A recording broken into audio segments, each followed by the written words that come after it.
Welcome to Cartoonist Kayfabe. My name is Ed Piscor. I'm Jim Rugg. And I'm Bryan Lee O'Malley. And Bryan, long time coming to have you on the channel to talk. We started doing this thing where we're unpacking comics with our friends. And when you hit me up about that shoot interview, I'm like, let's unpack some comics. Let's look at some stuff. Bryan, it could be stuff like the Phalanx Covenant. And you were like, oh yeah, Joe Madureira. And we were debating back and forth which era Joe Mad. You were going like, 360, 345, something like that. We settled on 316. So what is this? I don't know. Is it his first? I think his first may have been 312 or something, but this is one of the earliest Joe Mads for sure that I remember. Yeah, absolutely, man. Like the Phalanx Covenant, that was a big deal. Like this comic, it's bringing in the new generation, Like it's been a while. We haven't had a New Mutants for some time, but that served them Marvel well to have some young characters. It makes sense, a testing ground, AAA baseball. Jubilee needed friends. Yeah, I think this is the year I was going into high school, so this kind of just made a lot of sense to me, and I just accepted the reality that there would be a new class of X-Men when I go into high school. Yeah, man.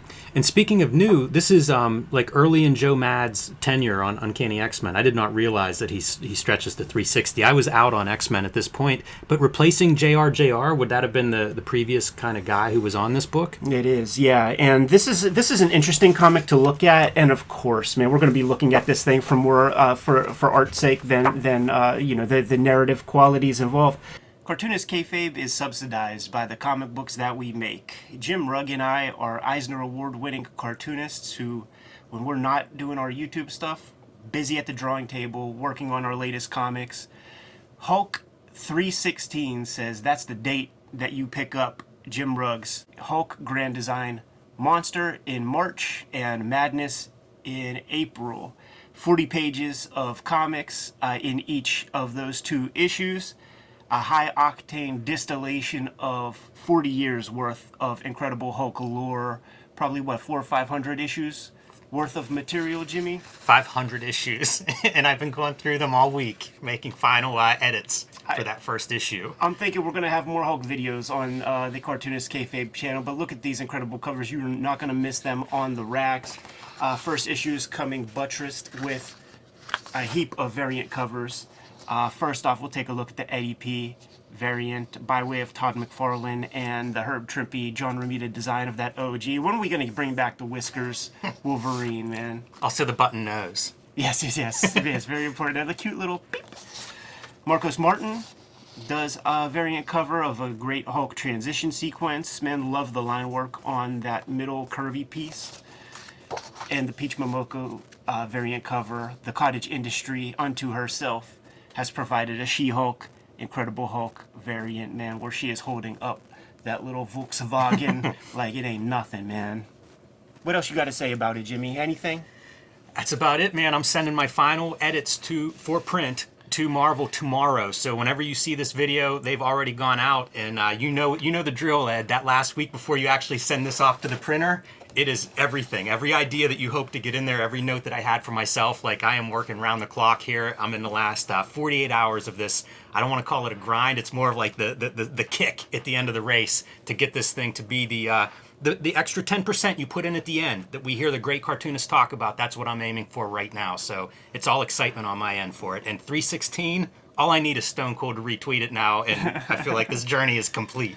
I am not impressed by the way that Marvel promotes anything, man, let alone the King Kayfaber's Hulk Grand Design. So it's up to the Kayfabe audience, man, to show up in a big way and make this thing an incredible success. Red Room, The Antisocial Network, Murder on the Dark Web for Fun and Profit is my comic that I've been putting my energies to lately. The first trade paperback, The Antisocial Network, is in stores today. If you didn't get that first 4-issue miniseries, or you want to get your hands on some extras in the meantime before my next round comes out, you got to get the trade paperback because there's about 70 pages of extra material, behind-the-scenes commentary, and a complete kind of quick and dirty comic that has been drawn as a kind of a first draft of what Red Room might have been. In stores now, going quick, get your hands on it ASAP. And coming actually March 9th, man, a week before your Hulk Grand Design comic is Trigger Warnings. Issue 1 is going to be coming out. Same deal as the previous round of Red Room comics. Every issue is completely self-contained. You're going to get a complete story in each issue. This first issue is going to be the Rat Queen story that I have up there on Patreon right now. If you want to hit that up. Another round of variant covers for this as well. Here's the Eddie P variant, going for like a kind of a book cover vibe with that piece. Peach Momoko does her variant cover, and the great Jim Rugg provides his retail incentive variant cover by way of Robert Crumb's Zap Comics 0.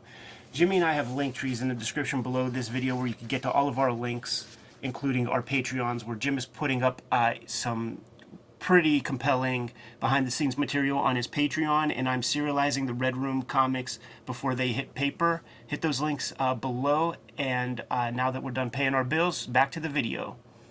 But this is an interesting issue to choose, Bryan, because the inkers involved, you have Terry Austin and you have Dan Green, like the tried and true X-Men inkers over a course of 15, 20 years at the stage that this comic was constructed. So we're in with the new, out with the old in a way, man. And it's funny seeing how you don't know who the division of labor, like this looks more Dan Greenish. I just looking at eyeballing it, seeing thicker lines. Like Terry Austin to me is thin stuff. But Joe Mad bringing this kind of big eye motif. Also another fan of manga, anime, the SNK, Neo Geo fighting games.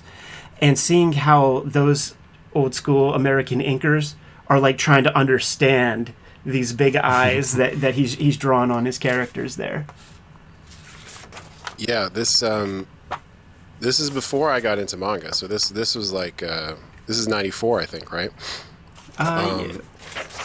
It says September 94 in the box. I don't know how accurate that is, but sometime in 94, maybe this was over the summer. Yeah, sure.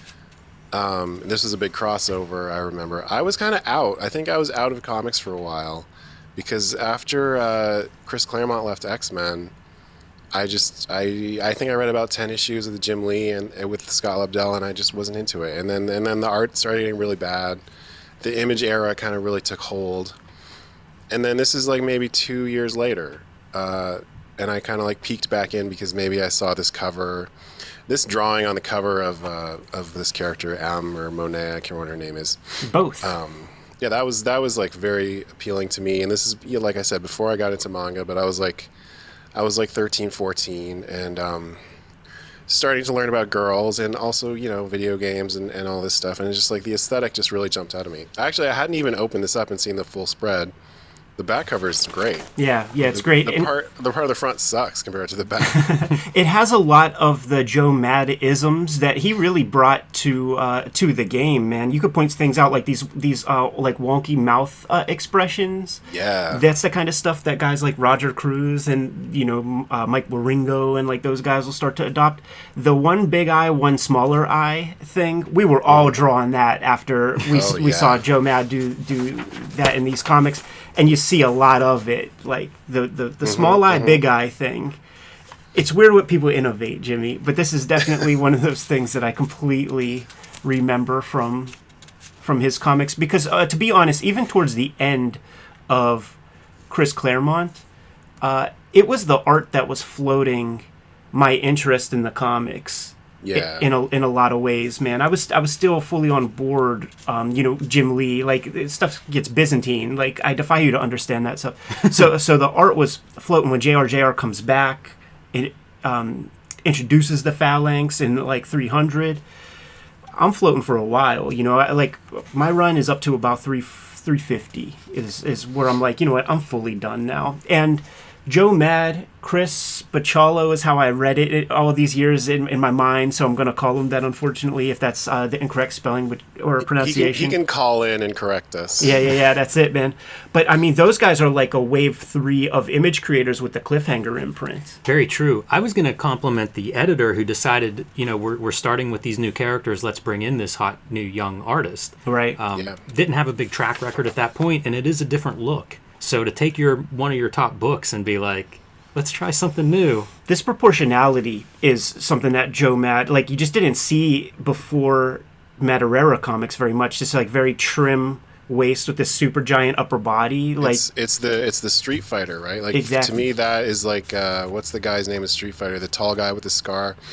He kind of has that body type, and I feel like Joe Mad just draws from that. Totally, man. He wears his influences on his sleeves, and those like Neo Geo fighting games, Fatal Fury, all that stuff. Like you see those bits in here.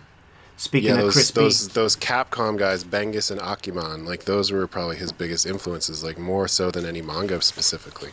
Yeah, which is why he hasn't done comics in a long ass time. Yeah, well, like so like having been out of comics for 2 years at this point, like this is actually like a great. At least this opening scene is just like an action movie, and and there's like this cool reversal. This like fat lady turns out to be a badass, and that was fun. Like that was, that grabbed me. First 5 pages grabbed me, and that's what you want to do with a comic. Absolutely. Note the gloves. Like that's something I always think of Matt as being really good at, and you get to see it from here early in his wrists. He's really good at wrists and ankles, and he was really good at like kind of legs and feet in a way that most of the Image era guys weren't.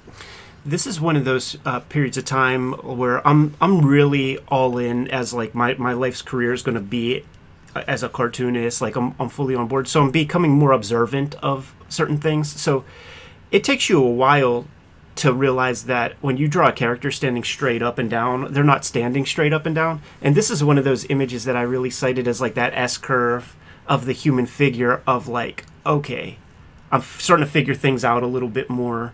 Like you got to have some balance on your characters, and it's later that you read that the tip of the foot is supposed to sort of match the chin to create like the perfect balance and things. Right. Really? Yeah, I wouldn't have clocked that, but like I always loved this drawing specifically of Banshee just standing. Like it's so beautifully done. It's so well balanced. And you're right. He's good at drawing those jowl muscles, which like a lot of people like just don't draw. But if you take a look at like my anatomical guy right there, like that's a very prominent facial muscle, and he sort of has that figured out early, man. Like a lot of people just do not put that in there. I wonder if he just has that type of face or something. Like for me, like right. I have like a perfectly round face, so I just like draw round faces.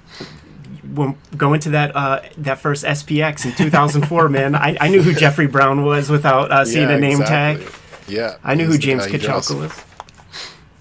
But yeah, so I mean, one of the things that always drew me to X-Men, maybe unconsciously, was kind of like the fashion, the real life aspect of it. And Joe Mad picks that up in a way that maybe like the Kubert brothers weren't, or like the guys who were kind of followed Jim Lee went more into the superhero nonsense and less into the real world talking and walking kind of stuff, which is always what kind of appealed to me about X-Men. Joe Mad, the balance of it. Joe Mad might have been 20 years old here, so he was hip to like the current fashions and stuff. Like all those dudes had that like Chad haircut right then. He might have not even been 20. He might have been 18, 19 at this point. I don't even know. Yeah, I think he did that early stuff in Marvel Comics Presents when he's like 16, 17, like some kind of intern. Yeah, I don't think he's much older than we are, really. Bringing back that Angel costume, that was cool. Like getting these like little tidbits of like past X-Men lore, like being introduced to it like this, and then seeing it in like more classic X-Men. It's like I want to know everything about that stuff. That's a weird mashup of like the Archangel elements with that old costume. Hey, how appropriate is a Street Fighter 2 ad for this episode for Joe Mad? Like it all just comes together. It's perfect. I mean, that was the times, man, and that was. I was telling someone this the other day, like that. This ad probably is the reason why I got a job, and why I got a job was to buy a Super Nintendo. Dude, so I could have this game. And this game, I don't know how it was up there in Canada, dude, but this was the first like $70 video game, man, and that was just fucking brutal. Like they were always like $40, $50. Everybody was so stoked on this thing coming out, and it cost $70. Yeah. And we paid it, man. Bryan, you're starting high school looking for a job. What job did you find? I got a job at the library. Like day one, I think I turned 14. I was hanging out at the library all the time. And literally my mom went up to the librarian and was like, will you give him a job? He's here all the time. So they gave me a job, and I worked there for all of high school. Were there comics in that library?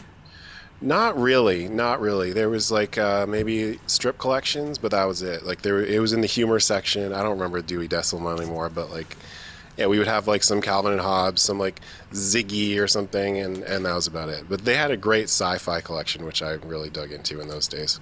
Speaking toward your fashions, like this is real world fashion. You would see this like in a gym sequence, man. You got your little plushy jogging pants, showing off that treasure trail. This is like before the MySpace photos, man. The selfies that you had to have in your profile. And well, he's got a bit of a bulge too, like which is cool, I guess. Yeah. You listen, you would never see it, man. Like all of Kirby's superheroes are uniques. I also want to point out the backgrounds because I know you guys just did New Mutants 98 or 99, like, and the way Rob drew those backgrounds was just doodles. But for Joe Matt, he's like, there's concreteness to these backgrounds, even though it's like a fantasy space, underground lair thing. It's like there's still more concreteness to it, and I appreciate that. Really good to point that out because we're going to see great examples, and I do think that this looks like an evolution of the Art Adams kind of style, and what those guys would do, Art Adams, is you kind of like figure out your perspectives and then build your characters in there. Like that's the way, academic drawing is done, and you could see that he's not kayfabe in the perspectives of his figures. They exist in the same perspective as that background, which at this era of artists you just did not see done very much, man. It was more about the fight sequence. This is another good example where you see the perspective lines of that texture on the ground, and Bishop's feet are accurately like in space there. Yeah, and not everyone does that. And yeah, like kind of the Rob era, like people would just start drawing a face and draw a whole figure based on that and not really think about the whole composition.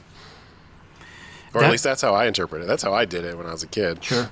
That Art Adams reference, I wish you'd have mentioned that earlier. There was a Jean Grey earlier, and it was like she had Art Adams, girl haircut, long haircut, whatever. For sure. Yeah, I never would have clocked that. I mean, I was only vaguely aware of Art Adams at this time. Now he's one of my favorites. Chris B, once again, man. Plus, now we see the reason for this issue, right? We're launching a new book. Let's sell as many around it as we can. Yeah, it was so clear that this was like what was going down. So a lot of like the comic story part is fully anticlimactic because we see what's going to happen. So we know that none of these characters are in any kind of danger. This dude looks like he's about, 46, 47. They said that Jubilee's 13, and we'll get to that in a future episode for sure. But I think this is Joe Mad. Like, see, that's Joe Mad on the back here. That's beautiful. It is, man. This is what I always remember of his stuff. This has got to be Dan Green, the inks. Yeah, it's funny. Dan Green. When I was in middle school and we were big into X-Men, like I had this like best friend at the time named Conrad, and we would draw comics together, and we would always talk shit about like Dan Green and Dan Panosian. We didn't like this like scratchy style or whatever. I don't know what it was, but like as an adult, like when I look at a Dan Green page, I'm just blown away. I think my trajectory is the same. Something about the organic line. It resonated in a weird way with me, like seeing that it's like a very definite like mark by a hand because of it made me the Scott Williams where it's like polish is what you're supposed to do, polish is what I'm chasing. Green did a lot of brush inking also, and it was apparent, and it looked very different than a Scott Williams. Oh yeah, there's some mood here, like having this cast shadow on that Banshee as he enters the sort of destructed This is a neat drawing. All the pieces like broken down, like they're neat, but it's also there is perspective, and it's just a lot of shit to try to deal with. Like having a chair in the middle of it, parts that you recognize. Not a fun drawing to make. He really went off. Like, I mean, the perspective is real. It's a whole page. It's a whole bunch of bullshit. It's like none of this is a real thing that he could reference. So I don't have like a good grounding in like it looks like Kirby or something to me, but I don't really know like who's good at drawing this kind of stuff back in the day. You see the sort of mania of the line.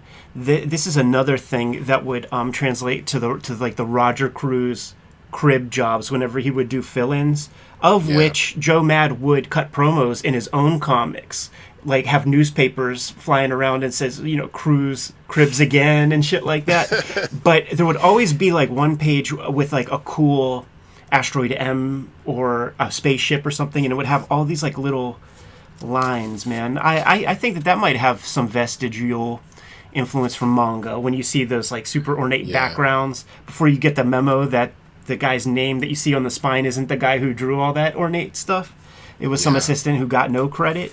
This makes me want to see like Joe Mad 30 issues later, because I feel like there's a lot of young cartoonists in the way, different camera angle for every piece. And like on their own, I think each of these panels looks good, but it's so much activity for a conversation piece. And I feel like a more mature cartoonist or more confident cartoonist approaches that differently. It feels like he's really trying hard here. Yeah. And I'd be curious like what he looks like in 2 years. Yeah, this 4-panel page is not my favorite, but the drawing of Beast is great. I love it. Yeah, it's a quintessential shot to me. Like this image pops to mind whenever I think of this issue specifically. Now this is my shit. Yeah, man. Well, also the Maximum Carnage. I was looking at this when I flipped through it yesterday, and it's just like, oh, we can make movies that look like this now. But back in the day, like this picture alone was just enough to get me going. And then Rogue, like his version of Rogue. And his like drawing of girls, like this is right around the time I was like, discovering that girls exist, and Joe Mad had a lot of influence on how I, see women. I guess I'm still just like, I love the big hair. He would draw these like really narrow hips. Like I don't know what influenced him. Maybe it was Ghost in the Shell, but yeah, he just like he drew women in a way I'd never seen before. Jim Lee's drawing these like buxom swimsuit, like Sports Illustrated type girls, and this is like something different. This is youthful, like in a way that made sense to me as like a 14-year-old discovering girls. These characters all look taller than what I would associate the Jim Lee X-Men run with. Yeah, probably. Yeah, good call. He has some sense of the form of the figure too. Like I was staring at just stuff like this, man, where that lighting on that forearm and things, when you get a close-up of a hand and wrist muscles and all that, like that could get dicey for a lot of creators, but he really rises to the occasion, thinks about the planes that are like, towards the light and against the light. And it's like a very specific angle. It's not just like how I draw a hand, Totally. This is kind of like that walking like an Egyptian pose. Oh yeah, this page turn, like this is probably what hooked me, like forever. Like this drawing right here just is insane. Like the way she's blowing apart into like weird pieces, it's so cool. You feel it, right? Like you feel the force of Banshee's scream with all those little bits that are coming off, and that head cocked down while that neck is going back. It really feels like just the head is blowing away. There's a lot of good stuff in there. You don't need this like CG in the background either. Like it doesn't really add anything. They start to lean real heavy into this CG color. There's that the coloring system, person, group, individual called Liquid. Yeah. And there are whole issues that are going to be built around the tandem of Joe Mad and Liquid, like when there's that steam ninjas or whatever, these steam demons. Mm-hmm. That's part of why I wanted to go back to this though, because this shows kind of like the more pure Joe Mad on the page. Yeah, and once again, just his drawing acumen, drawing characters laying down on the ground in perspective, not easy, but with subtle things that are very easy to fuck up, like the curve of that belt. He nailed it. He's got it, and that is not easy. Yeah. Do we think this is Terry Austin? The Banshee makes me think it's Terry, but who knows? Yeah, it's so hard to tell. It's really hard to tell. Some of these little dash marks make me think Dan Green. Some of the hair pattern. The arm hair, that reminds that hair me of is Silvestri Wolverine issues. Very Green-esque. So I would guess green, but I even wonder if they're passing pages around. This exact face, I feel, was cribbed by like all that generation of Wizard Top 10 artists. Waringo, certainly Cruz. Who was the This stuff did damage to me. Humberto Ramos. It would always be when you're looking down and get those eyes like right under the eyebrows, and that's not at all what eyeballs look like. But I would all my favorite comics were like mad dudes, scowling at each other. So that's what they looked like, and that's what I learned. I'm still unlearning that. Great energy, man, with this phalanx like coming towards the camera. getting that severe tackle from Sabretooth, and then having some silhouette pummeling. Man, that's pretty rad shit. It's pretty rare in a young artist to pop a panel like that and not fuck it up somehow. So like the claws are going into the other panels, but nothing interferes with anything. Nothing tangents in a weird way. It's well done. If this claw was not there, the whole page would be fucked up, because you have these things going down into these panels here. It's the flow of this into this, and I don't know that he planned that. A lot of like what we do on the page, there is an intuitive component that you can't really point to. You can take credit for. I'm glad Bryan points this out, though, because this is something that you would always see like warnings against when you're trying to learn to draw comics. Absolutely. And there were a lot of warnings against breaking those panels for exactly what Bryan said. Like, easy to mess it up. I definitely have points in Scott Pilgrim where I fucked that up, and there's just people don't notice, readers don't notice, but I notice. Every now and then, and you know what? Speaking of notice, like the lettering on this thing is just brutal. So like, here's an example, right? Like where you got this like dialogue bubble right here, and now I'm supposed to go there, but my brain just naturally wants to go to like right here. When I read this, I want to read this, and this could even be like a kind of a panel break, like kind of a panel border. You never want to have these kinds of parallel lines like touching both edges, because it creates these artificial gutters. So like the lettering, and I like Chris Iliopoulos, but he had just no real estate or whatever to work with. Yeah, this is an extraordinary example of bad lettering, because it doesn't take that much to improve this tremendously. Yeah. This is Gambit speaking. Like that word balloon could be down here where you're doing something where it's like here, maybe move this up. And then Gambit, where it'd be like a very easy read across, it would clear up this connection. Yep. Well, it's one of those things where you can't fully blame the editor or the letterer. You have to blame the editor. You have to blame Joe Mad for not knowing how to leave space and stuff. So it's a complex system. But I was also gonna say, like, this is one of the last hand lettered issues of Marvel Comics, because a few months later we're going into Comicraft. Yeah, and you see little vestiges, little pieces here and there, man, like some of the title lettering and things. So, not bearing the lead, the Phalanx have taken over X-Mansion. All those X-Men that we saw earlier, it ain't really them. It's the Phalanx and the legit mutants who are in the house. You have Banshee, you have Emma Frost, who was a prisoner, you have Sabretooth, who was a prisoner, and enter stage left, like not established anywhere in this issue at all. Jubilee passed out and is just in Sabretooth's She's just clutches. a figure in a yellow coat, yeah. This page on the left, 26, is like, this looks like it's 90% Dan Green. Like Joe just like laid down some real loose stuff here. That sleeve on Gambit, that says Dan Green to me right there. Yeah. This feels very Dan Green-esque, this panel on 27 too. So I would guess that he's working these pages maybe as we near the end of the book. Yeah, when you see this hair, I think of like the JR Dan Green kind of collabo. Mm-hmm. And I think that's not uncommon. Like this could be young Joe Mad having deadline issues. Who knows? Like it feels like Marvel in 1994 is just chaotic. So it's hard to tell what kind of time everybody had, and breaking in a new guy, sometimes that's what you'd have a veteran inker on there for. These Phalanx X-Men right here, this is a money shot panel to me, man. Another one of those unforgettable pieces.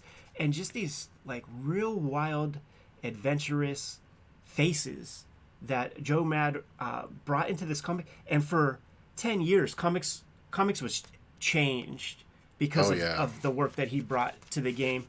And one of the things that he cited as being an influence that made it possible for him to like figure this stuff out was the laser discs of anime, where that's right. where he can pause it and have that perfect image on the screen, because you could not do that with VHS, man. That little pause button is going to start to create that little flicker. But he was able to like really study that art. Yeah, the kids don't know. Like, they have so much access to like crystal clear artwork. But back in the day, we had nothing. Like, if you could get an art book, that was like as good as gold. And if you could even pause, like in our day, we had started to have DVDs where you could pause perfectly, but in VHS you couldn't even do that. Not even close, man. This drawing also reminds me a little bit of like a Sienkiewicz Warlock drawing, like the teeth, the angel in the corner here with he's all in shadow. I love that. Yeah, absolutely, man. Like when Art Adams sort of took over Warlock, and you would see just the crazy amount of lines. All those guys had to come in and do their version. They just loved all those little tick marks. And you know, what is the phalanx but the evil Yeah, the Warlock? phalanx is an evolution of Warlock, isn't it? Isn't that the story? You know, I just don't remember. I don't remember. And we're not reading enough to care. This middle panel, this wide one, is so Dan Green. I love it. Yeah, for sure. For sure. And this Kayfabe sewer sequence, like I just think about it at a time before, you know, Google image search or whatever, like Joe Mad did something here. That's fun. TMNT here. Yeah, this is a great sewer. Yeah, man, the mutants in the sewer, and there are going to be new mutants. Before they left, before they hit the self-destruct button to blow everything up again, this poor X Mansion gets blown up once a year.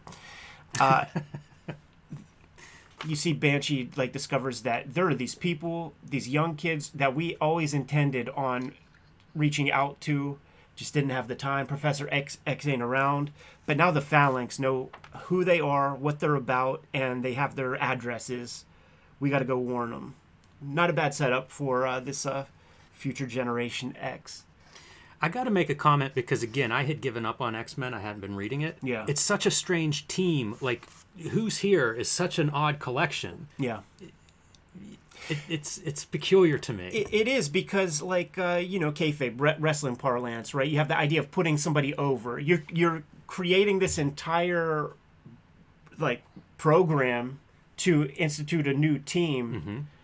Like, we've seen it done where you have to have the old guard lay down in the middle of the ring for that 3 count and let these, like, new kids shine. Or at least fail spectacularly enough that you want to continue following them.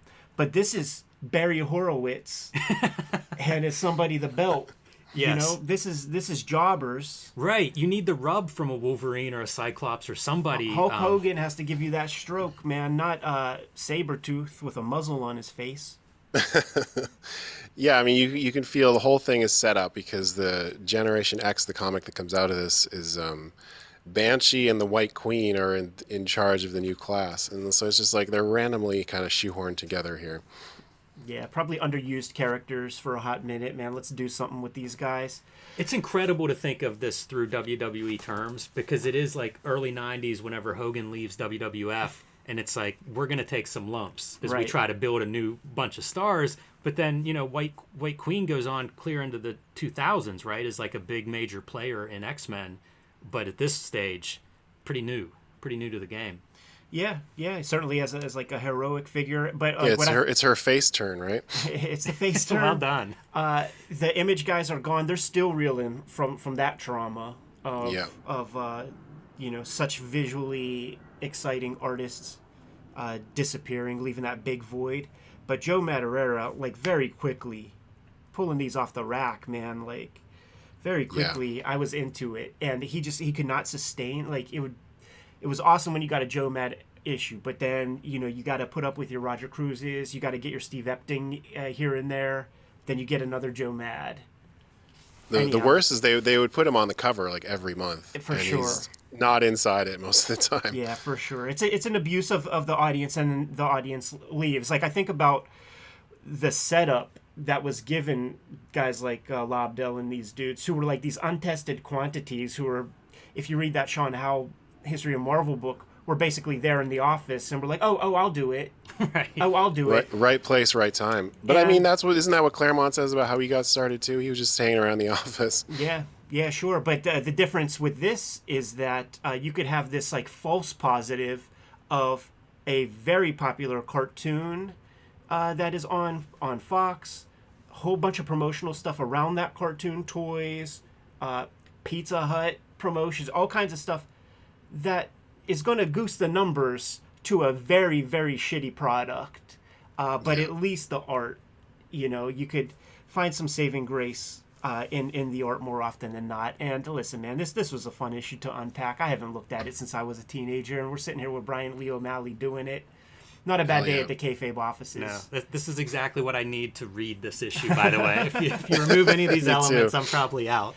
I have one question for you guys. So, you look at this issue as set up, kind of a good issue for what it is, right? And that's a Scott Lobdell, able to put together the story, what you need from a story at this stage. Yeah, sure. Because I do think those guys that took over when Claremont left were at a terrible disadvantage, because they had the Jim Lee plot. They had, Claremont had obviously had some idea where he wanted to go, and it was in the middle of like those years of just Claremont subplot after Claremont subplot. That's a pretty tough job to step into, and I left. You know what I mean? So maybe these guys are better than I give them credit for.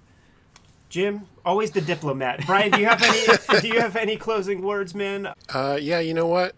It's a pretty solid issue. I wonder how much it was kind of Marvel style, because Joe Mad clearly has pretty strong storytelling ideas at this point. Maybe those kind of atrophy over the years because he's not that interested in it. But that's why I wanted to look at this early one, because it's just he's kind of firing on a lot of cylinders, and that kind of did a job pulling me back into comics when I was a little bit out of it.